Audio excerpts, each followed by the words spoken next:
jurang ketara itu kembali kepada sejarah lah. Sejarah umat Islam di zaman Nabi. Perbezaannya yang paling utama lah ialah setelah Rasulullah Sallallahu Alaihi Wasallam wafat. Jadi sebelum Rasulullah wafat, di haji yang terakhir itu, haji yang dikenali sebagai haji wida, haji terakhir Rasulullah.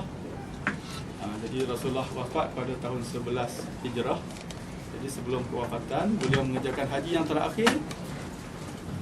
Bila selesai daripada ibadah haji tersebut, jemaah-jemaah haji hendak pulang ke kampung halaman, ada yang ke Iraq, ada ke Yaman, ada ke tempat-tempat lain. Jadi Rasulullah mengarahkan jemaah haji supaya berhenti dahulu, jangan terus pulang ke kampung halaman masing-masing. Berhentinya di satu tempat yang bernama Ghadir Khum. Ini terdapat di dalam kitab-kitab hadis, riwayat sejarah Islam. Okey, di situ Rasulullah berkhutbah dengan panjang lebar. Di antara intisari khutbah Rasulullah di haji terakhir, haji wida itu, di tempat yang bernama Ghadir Khum itu adalah ungkapan ini.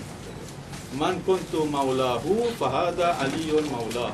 Siapa mengatakan aku ni adalah maula dia, orang yang merupakan wali dia, orang punya autoriti baginya, maka Ali ni adalah maula dia.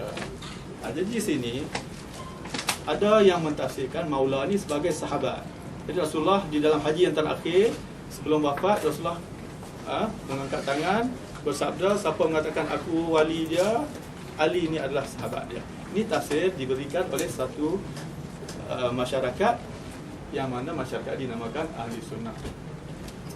Tapi tafsiran yang berbeza diberikan, man kuntu maulahu fahadha aliyun maula. Siapa yang mengatakan aku ni adalah wali dia, orang yang punya hak ke atas dia, orang yang punya autoriti, maka Ali adalah tafsiran yang sama seperti maulanya Rasulullah yang punya hak autoriti kepimpinan ke atas umat, maka Ali adalah maula dia.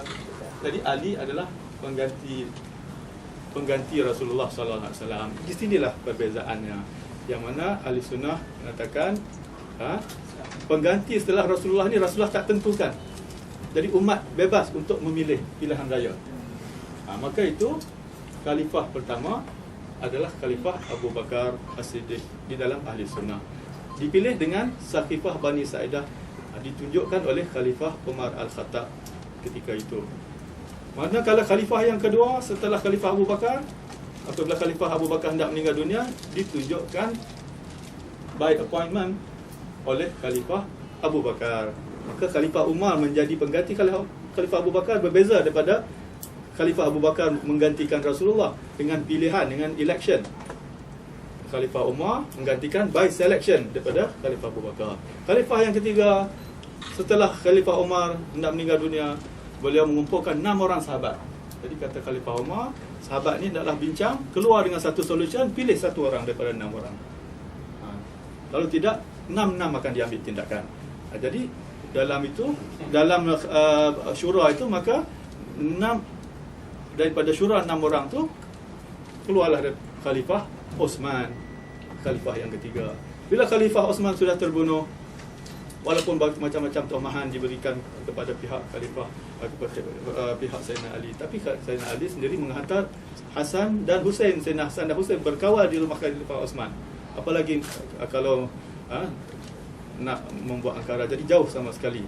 Jadi bila khalifah Osman terbunuh, umat Islam ramai-ramai pergi merujuk kepada Sayyidina Ali supaya ambil tampuk pemerintahan. Jadi di sini dah terjadi satu kesepakatan umat untuk mengangkat Khalifah Ali sebagai khalifah pengganti Rasulullah. Ini pada Ahli Sunnah.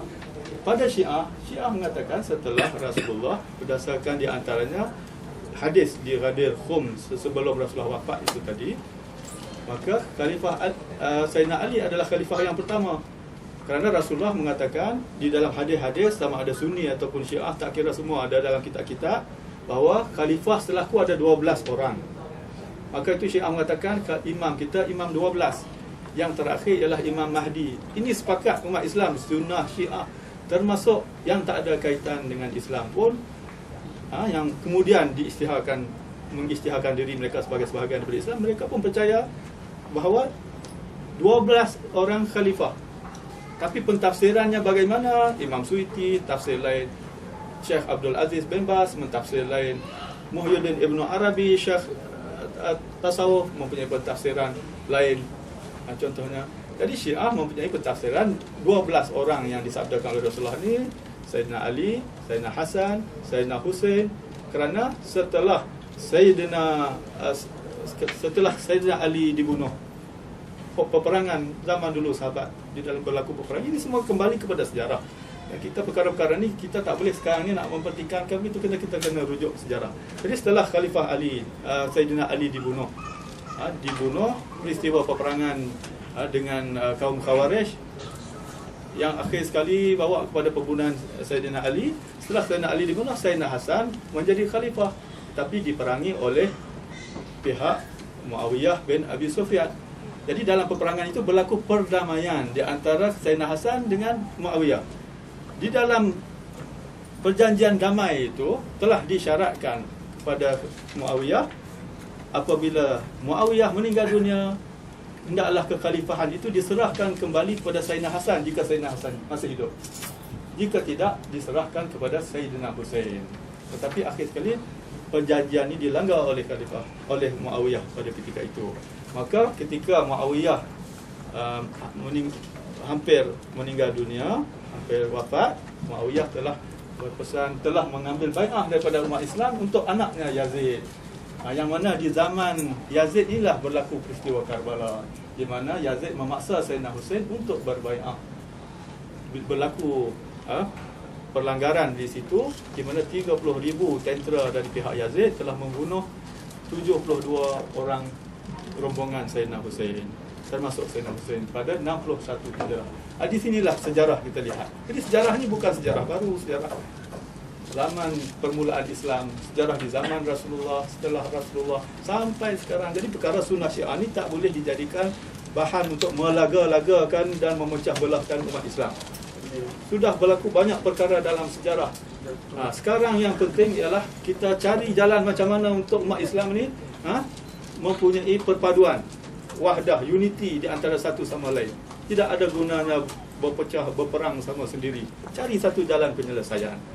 Contoh semalam di Saudi pun satu perjanjian muhibah kekeluargaan disebut di dalam tajuknya itu di antara Sunni dan Syiah. Di Saudi sendiri ramai daripada pengikut Ahlul Bait yang zaman berzaman pengikut keluarga Rasulullah sallallahu alaihi wasallam. Itu juga di seluruh pelosok dunia yang lain. Jadi perbezaan sedikit sebanyak kita lihat di sini. Berapa lama tempoh yang dibagikan kepada Datuk Hussein dan Daif untuk memohon maaf? Buka. Jadi itu kami datang bertemu dengan Tuan Putrajaya. Jadi kami diberitahu oleh pegawai-pegawai dan bagi pihak Suruhanjaya Hak Asasi Manusia, dan kami mengadukan hak asasi kami dicabuli di sini. Jadi sudah pasti pihak Tuan Putrajaya dengan jasa baik beliau akan meminta sebab kenapa diperlakukan sedemikian terhadap kami. Jadi saya pun nak bertanya kepada Tuan Putrajaya berapa lama beliau akan melakukan tindakan. Kami akan bincang dalaman. Kami pun ada pakar agama Islam